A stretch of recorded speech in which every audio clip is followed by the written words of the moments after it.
I think that it won't, if a woman wants to have a child, but she's not in a relationship with, a stable relationship with a man, I think that if you look at the child and how it will be for them, it would be harder to not have a dad around. To bring up a child, I believe you need a man and a woman, ideally. Although there are some women who can do it, who do bring up great children, like I've been brought up by just my mum. If you ask the child when they're growing up what would they prefer, if the dad is a good person, they would prefer to have a dad.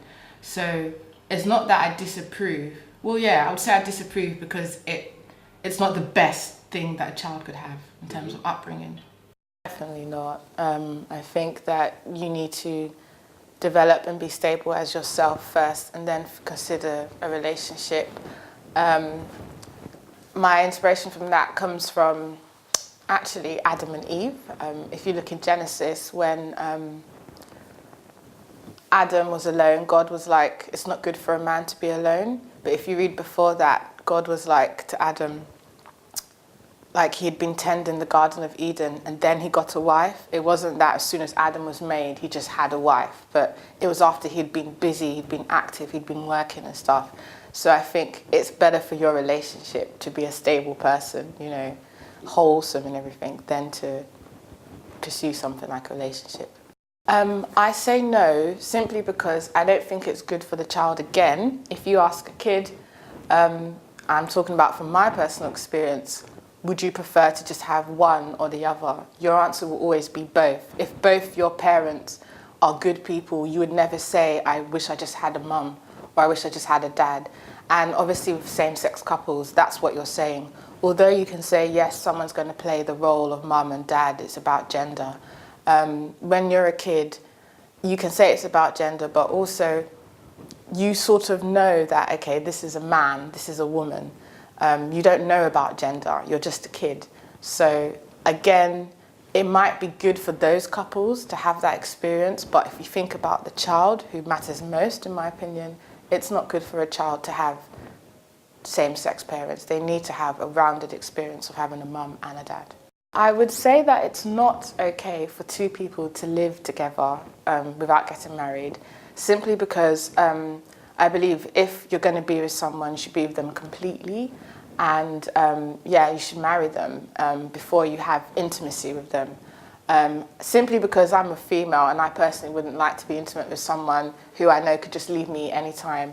I know it's the same with marriage, but I'm sure in marriage it takes a lot more to walk out of a relationship than, say, if you're just living with someone. So no, I don't think it's okay to live with someone, yeah, because you're likely to be intimate, and I don't believe in intimacy before marriage. I question whether a working mother can establish as secure relationship with her children as a non-working mother. I'm not saying it's impossible, but I think it's incredibly difficult for the woman. I think she can do it because women are strong, they have strong characters, you know, sometimes they just do what they have to do, but I think it's not easy for her. And I think that the children find it difficult as well. I'm talking from my own experience. They know their mother is busy, and the best times in my life were when my mum wasn't working, when she could teach us like how to cook, she could take us out to the museum and stuff. When she was working, it was literally I'm 9 to 5 at work and she just cooks for us. There wasn't much time for recreational or, if you like, extracurricular activity. So of course we knew mum loved us, but the love we felt was that I'm working for you. But sometimes when you're a kid, you need more than, okay, I'm providing for you. You need, you know, I have time for you as well. So it's possible, it's difficult for the woman, it's difficult for the kids. I don't know if the word is suffer, but I would say missing out.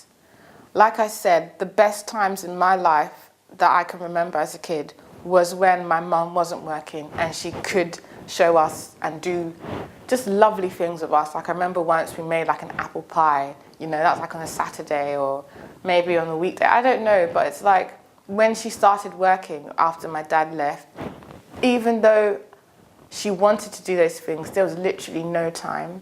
So you miss out, I would say, on what could have been.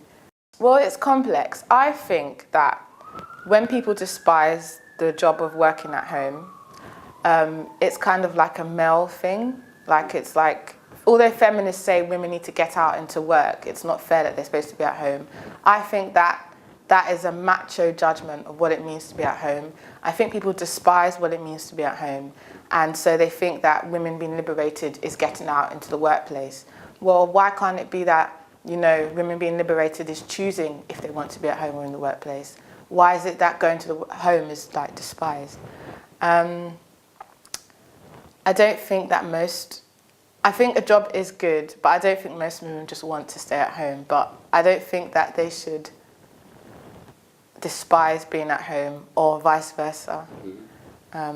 I think you should just be a whole person and decide what you want to do. And I think actually a bit of both is best. Perhaps, yeah, but I wonder how many women in Britain today are just housewives. So I think being a housewife is fulfilling, can be fulfilling. I think working is fulfilling, can be fulfilling. But when children come into the picture, you might feel that you're not doing the job too well if you're working as well. So in a way it can become dissatisfying. So if I had to choose between one or the other, I would say probably being a housewife. If you're just doing that, you might feel I'm doing this very well, so you might feel more fulfilled. If you're just working, you might feel I'm doing this very well and feel fulfilled. So it depends on if you have children, really, I would say.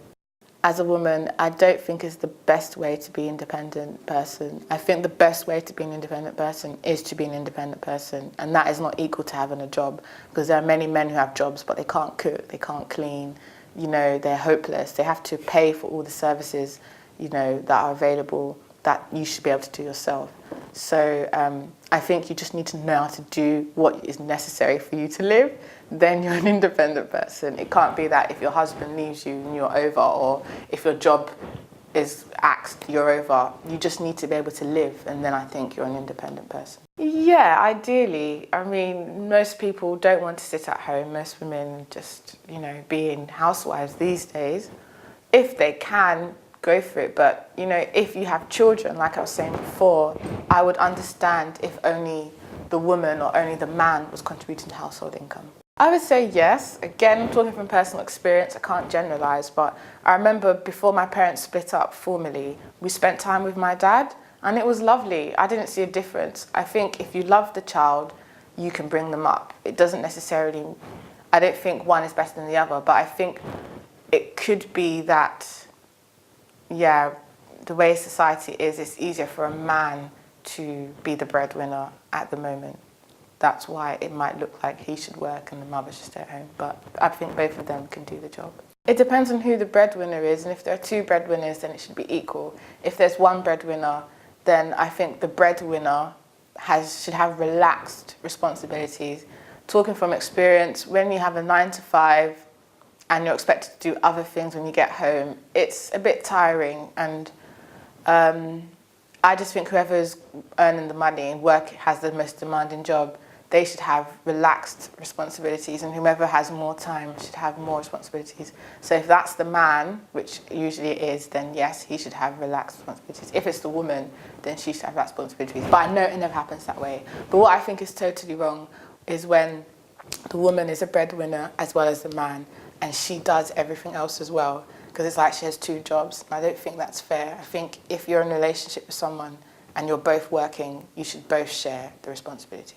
I've decided that one of the most important things that someone should get from the home is their religious faith. I come from a Christian home, and it wasn't imposed on me, but my parents just kind of gave me a background as to what they believe and why. And when I became about 10 or 11, I could choose what I wanted to do. I didn't have to go to church with them. I stopped going. But just having that tradition and that background, I think it helped me to know when it came to the future, okay, what do I already know? What else is out there? What can I decide? I wasn't just ignorant of anything. I had some kind of religious understanding. Because, I think we need God in our lives, and that really helped me as a kid to pray and stuff. I would say good manners. That might seem a bit random, but I think when you have good manners, you could get along with lots of people, and that's a key to life, like having good relationships. So it's a start, you know, if you don't have good manners, many people will not really want to relate with you. So I'm grateful to my parents for teaching me good manners. Feeling of responsibility, just knowing that you should tidy up after yourself, and that, you know, you should care about the environment, you should care about your friends and, you know, people who are in need. Like, I think that's a good thing to be taught. So you're not selfish. Thrift, saving money and things.